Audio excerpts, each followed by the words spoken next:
भूतिया महल का रहस्य। एक समय की बात है जब धरती पर न्याय के देवता कहलाने वाले राजा विक्रमादित्य का शासन था। उनकी प्रजा उन्हें प्यार और सम्मान से देखती थी, क्योंकि वे न केवल बुद्धिमान थे बल्कि अदम्य साहस से भरे हुए थे।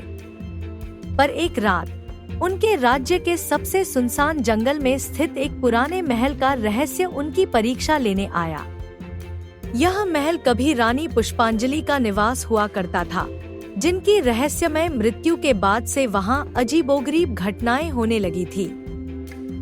लोग कहते थे कि रानी की आत्मा अभी तक वहीं भटक रही है।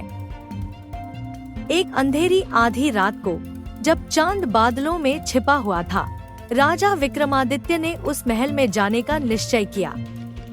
उनके सिपाहियों ने मना किया, महाराज, यह महल शापित है।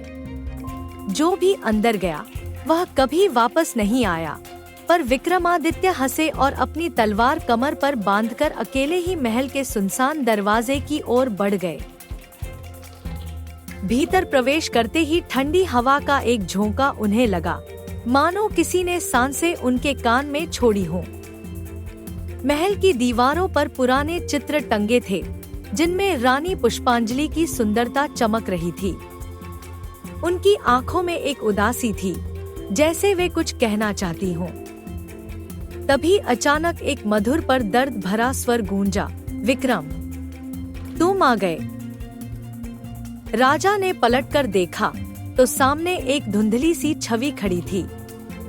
रानी पुष्पांजलि की आत्मा, जिसके शरीर पर सफेद साड़ी और गले में लटकता हार था, पर उनके चेहरे पर कोई रंग नहीं था, सिर्फ एक असीम पीड़ा। महाराज, मेरी मृत्यु कोई दुर्घटना नहीं थी। उनकी आवाज कांपी। मुझे मेरे ही महल के कुएं में धकेल दिया गया था। मेरा प्रेमी, जिसे मैंने अपना सब कुछ समझा, वही मेरे पीछे खड़ा था। विक्रमादित्य ने गंभीर होकर पूछा, क्यों? तुम्हारा अपराध क्या था?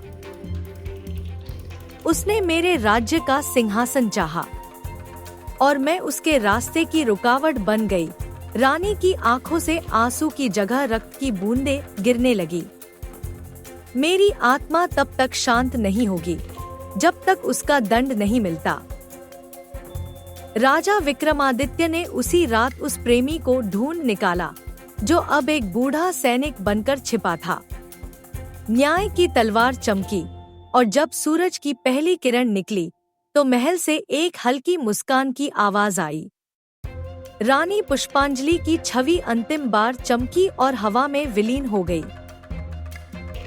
उस दिन के बाद से वह महल फिर कभी नहीं डराया, क्योंकि न्याय की ज्वाला ने अंधेरे को जला दिया था।